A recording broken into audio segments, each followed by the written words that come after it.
राम कथा है क्या का सुंदर कर तारी। ये जब आप ताली बजाते हैं तो पंछी दूर भाग जाते हैं। कहीं कोई पंछी बैठे हो और आप ताली बजाएंगे तो पंछी दूर भाग जाएंगे। तो राम कथा क्या है का सुंदर कर तारी और संशय विहंग उड़ावन हारी। हम लोगों के जीवन में बहुत संशय रहते हैं। संशय मिट जाए, विश्वास जागृत हो जाए, यही काम राम कथा करती है। देखो, संशय शोक प्रदान करता है और विश्वास सुख प्रदान करता है। चाहे जितना कराल कलिकाल आ जाए, लेकिन बिना विश्वास के किसी का काम नहीं चलता है। संशय से काम चलेगा क्या? पिता पुत्र पर संशय करे, पुत्र पिता पर संशय करे, माँ बेटे पर संशय करे, बेटा माँ पर संशय करे, पत्नी पति पर संशय करे और पत्नी पति पत्नी पर संशय करे, तो क्या जीवन सुखमय रहेगा क्या? आप विचार करके बताएं। आपके जीवन में जो भी सुख और आनंद मिलेगा वह विश्वास से मिलेगा। एक दूसरे के प्रति दृढ़ विश्वास रहना चाहिए। तो राम कथा से संशय समाप्त होता है, विश्वास बढ़ता है। चाहे परिवार में हो, चाहे भगवान में हो, हमारा संशय मिट जाए, विश्वास जागृत हो जाए, इसी का नाम राम कथा है। राम कथा सुंदर कर तारी, संशय विहंग उड़ावन हारी। ऐसी राम कथा हम लोग सुनने जा रहे हैं। एक बार की बात है, याज्ञवल्क्य जी महाराज कहते हैं, जो प्रश्न आपने किया, यही प्रश्न जगदम्बा माता पार्वती ने भगवान शंकर से किया था। राम जी कौन है? श्री राम के बारे में बताएं। भगवान शंकर, याज्ञवल्क्य जी महाराज कहते हैं, एक बार की बात है, भगवान शंकर कथा सुनने के लिए जा रहे थे और कथा सुनने के लिए अकेले नहीं गए। भगवान शंकर के साथ उनकी अर्धांगिनी माता सती जी हैं। इसका अभिप्राय क्या है? कथा में जाओ तो वे प्रयास करो कि हमारा पति और पत्नी साथ में जाए। देखो, धर्म पत्नी के साथ धर्म करने से धर्म का लाभ 10 गुना ज्यादा मिलता है। तीर्थ यात्रा करने जाए तो पत्नी को साथ में ले जाए, मंदिर में जाए तो पत्नी साथ में जाए, पति साथ में जाए। देखो, हमारे भारत में माताओं को धर्म पत्नी कहा जाता है। धर्म पत्नी क्यों कहा? जो पति को धर्म में लगाने का काम करे, जो परिवार को धर्म में लगाने का काम करे, जो परिवार को धर्म से जोड़े, उसका नाम है धर्म पत्नी। अन्य किसी भी देश में माताओं को धर्म पत्नी नहीं कहा जाता है। अमेरिका, रूस, जापान, चीन, थाईलैंड, इंग्लैंड, जितने देश हैं, वहां स्त्री को भोग्या माना जाता है, धर्म पत्नी नहीं माना जाता। हमारे भारत की भूमि जो है, जो आदर, जो मान, जो सम्मान माताओं को दिया जाता है, मेरे भाई, अद्भुत है, अद्भुत। यहां माताओं को अर्धांगिनी कह के, धर्म पत्नी कह के संबोधित किया जाता है। अगर धर्म में लगाने का काम किया जाए तो धर्म पत्नी, और अगर पत्नी पति को धर्म में न लगाए, अगर पत्नी परिवार को धर्म से न जोड़े, तो कहा उसके जीवन से धर्म समाप्त हो जाता है, मात्र वो पत्नी रह जाती है। बोलो जय सिया राम। जय सिया राम। इसलिए धर्म से जोड़ने का काम माताओं बहनों की जिम्मेदारी होती है। पति तो पुरुष जो होता है ना, ये बुद्धिमान होता है। पुरुष अपनी बुद्धि का प्रयोग ज्यादा करता है और माताएं अपने हृदय का प्रयोग ज्यादा करती हैं। आदमी अपने हृदय से काम ज्यादा नहीं लेता है, इसीलिए पुरुषों को हार्ट अटैक ज्यादा आता है, क्यों? उनका जो हार्ट रहता है ना, वो पड़ा रहता है, कोई काम उसका प्रयोग नहीं करते।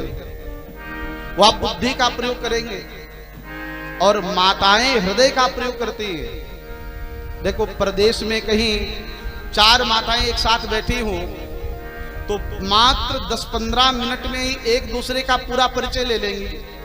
तुम्हारी बेटी का विवाह कहाँ हुआ है, तुम्हारे बेटे का विवाह कहाँ हुआ है, तुम्हारा मायका कहाँ है, तुम्हारा कितना बड़ा परिवार है। 15 मिनट में पूरी सूचना, पूरा जन्म पत्र उनका जानकारी कर लेंगे। और अच्छा आदमी 4 कहीं बैठे हो तो चारों मुंह फुलाए बैठे रहेंगे, एक दूसरे से राम राम करना भी दूर, एक दूसरे से बात करना भी दूर। ऐसे बैठते हैं जैसे लगता है किसी ने कुछ ले लिया हो। स्वाभाविक बात आप जानते हैं, क्योंकि पुरुष जो होता है वह बुद्धि का प्रयोग करता है और माताएं हृदय का प्रयोग करती है। हृदय को भगवान से जोड़ना और परिवार को भगवान से जोड़ने का जिम्मेदारी माताओं की होती है। इसलिए प्रायः कथाओं में, मंदिरों में, तीर्थों में सबसे ज्यादा माताएं आगे रहती हैं। दान करने में, धर्म करने में, सत्कर्म करने में अग्रिम भूमिका माताओं की रहती है, क्योंकि वो जानती हैं हमको धर्म से जुड़ना है, हमें धर्म करना है। और एक बात आपको और बता दें, लोग सत्कर्म का फल तो चाहते हैं लेकिन सत्कर्म करना नहीं चाहते,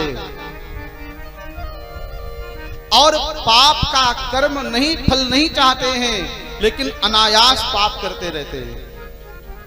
सत्कर्म का फल क्या है? सत्कर्म का फल है सुख, और पाप कर्म का फल है दुख। जीवन में जो भी सुख मिल रहा है या मिला हुआ है या भविष्य में मिलेगा, वह सब तुम्हारे सत्कर्म का, पुण्य का परिणाम है। जितना जिसके पास पुण्य होगा वह उतना सुखी होगा, क्योंकि संसार में सब दुखी नहीं होते और संसार में सब सुखी भी नहीं होते। माता पिता का पुण्य परिवार को लगता है, बच्चों को लगता है, संतान को लगता है। जैसे पैसे का बैलेंस बढ़ाया जाता है, वैसे ही पुण्य का बैलेंस बढ़ाने का प्रयास करना चाहिए। पैसे का अभाव हो, काम चल जाएगा, लेकिन पुण्य का अभाव हो जाएगा। क्षीणे पुण्य मृत्यु लोकम विशंति, ऐसा वर्णन है गीता में। तुम्हारा पुण्य समाप्त हो जाएगा तो तरह तरह के दुख तुम्हारे जीवन में आने लगेंगे। और पुण्य कमाया कैसे जाए? का पुण्य कमाया जाता है तीर्थ यात्रा करने से, पुण्य कमाया जाता है भगवान के मंदिर में जाकर के, पुण्य कमाया जाता है रामायण गीता भागवत पढ़ करके, पुण्य कमाया जाता है कथा सुन करके। आप कथा सुनने आए हैं तो मात्र कोई कहानी सुनने आप नहीं आए हैं। आप अपने घर से चले कथा पांडाल में आने के लिए, और यहाँ 3-4 घंटे आप बैठेंगे तो आप ये समय पार करने का साधन नहीं है, यह पुण्य कमाने का स्थान है। जब आप कथा में आके बैठे हैं, इसका मतलब आप पुण्यार्जन कर रहे हैं। एक एक क्षण, एक एक पल, एक एक मिनट, एक एक घंटा आप पुण्य को कमा रहे हैं, पुण्य का अर्जन कर रहे हैं। और ये पुण्य आपके जीवन में सुख प्रदान करता है। पुण्य बढ़ता है दान करने से, पुण्य बढ़ता है दूसरों का दुख दूर करने से, पुण्य बढ़ता है भगवान का नाम लेने से, पुण्य बढ़ता है गंगा नहाने से, यमुना नहाने से, बिहारी जी के मंदिर में जाने से, गिरिराज जी का दर्शन करने से। ये पुण्य कमाने के साधन हैं। आपने कई लोगों को देखा होगा कि बराबर पुण्यशील रहते हैं, बराबर धर्मशील रहते हैं। उनके धर्मशील रहने का अभिप्राय यही है कि वह निरंतर पुण्य कमाना चाहते हैं। मेरे एक परिचित हैं, उनकी 10 फैक्ट्रियां हैं, महाराष्ट्र मालेगांव के हैं, श्रीमान श्याम लखोटिया जी। वो इस कथा को लाइव सुन रहे हैं। वह सेठ जी हैं, किसी पैसे का अभाव नहीं, लेकिन वो पति पत्नी प्रातः काल 4 बजे से श्री हनुमान चालीसा के 108 पाठ, राम रक्षा स्तोत्र के 108 पाठ, इस तरह से सुबह 4 बजे से दिन में 9-10 बजे तक वह बराबर भगवान के भजन में लगे रहते हैं। हम लोगों की कथाएं तीर्थों में होती, वहां साथ में आते हैं, तो मैंने देखा है कि सुबह से शाम तक एक ही काम है, किसी मंदिर में जाना, वहां दान करना, कहीं किसी मंदिर में जाना, वहां भंडारा करना, वहां अन्न क्षेत्र चलाना। लोग कहते हैं महाराज उनके पास है इसलिए कर रहे हैं, ऐसा नहीं है, वह कर रहे हैं इसलिए उनके पास में है। कहने का अभिप्राय, आपके जीवन में सुख तब आएगा जब आपका पुण्य का बैलेंस बढ़ेगा। जिसका ज्यादा पुण्य है वह उतना ही सुखी है, और जिसका पुण्य समाप्त हो जाता है वह उतना ही दुखी दिखाई पड़ता है। समाज में ऐसे ऐसे लोग दिखाई पड़ते हैं जिनके जीवन में सुख आता ही नहीं है। एक आदमी हमको मिला, कहा महाराज हमारे भाग्य में सुख है कि नहीं है, इतना परेशान रहते हैं, इतनी बीमारियां हैं। मैंने कहा भैया सत्कर्म करो, जो तुम्हारी स्थिति है वहीं से चालू करो, जितना तुम्हारे पास है उसी में धर्म कर्म चालू करो। आप धर्म करने लगेंगे तो वह सुख जीवन में आपके बढ़ता जाएगा। और जब व्यक्ति धर्म विमुख हो जाता है, और एक बात और आपको कहे, धर्म की जिम्मेदारी परिवार के वयोवृद्ध लोगों की ज्यादा होती है, क्योंकि बच्चे तो अपने कार्य में लग जाते हैं, उनका अपना जीवन है, लेकिन जो बड़े बूढ़े लोग हैं उनकी जिम्मेदारी है आप अपने परिवार को पुण्य से बलवान बनाएं, इतना पुण्य अर्जन करें कि आपके बच्चे आपके सामने दुखी न हो, इतना पुण्य कमाएं कि आपके सामने आपके बच्चों को रोग न हो, आपके बच्चों को कोई कष्ट न हो, आपके बच्चों को कोई परेशानी न हो। यह जिम्मेदारी वयोवृद्ध लोगों की होती है।